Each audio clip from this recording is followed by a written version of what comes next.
Praise the Lord. இந்த நாளிலும் ஆண்டவர் நம்மோடு பேசுகிற வார்த்தை மத்தேயு 6வது அதிகாரம் 24வது வசனம். 2 எஜமான்களுக்கு ஊழியம் செய்ய ஒருவனாலும் கூடாது.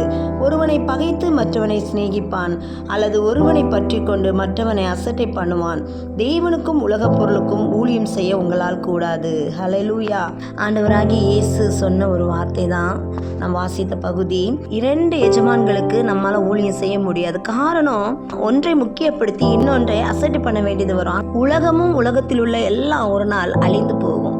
ஆண்டவராகிய இயேசு கிறிஸ்து தேவனை மாத்திரமே அவர் சார்ந்திருந்தார். தேவனுடைய சித்தத்தை நிறைவேற்றினார். ஆகவே நமக்காக மரித்து உயிர் தெழுந்த ஆண்டவராகிய இயேசு கிறிஸ்துவுக்கு நாம் ஊழியம் செய்யும் போது, அவரையே நாம் சார்ந்திருக்கும் போது, அது நம்ம வாழ்க்கையில மிகுந்த ஆசீர்வாதமாக இருக்கும்.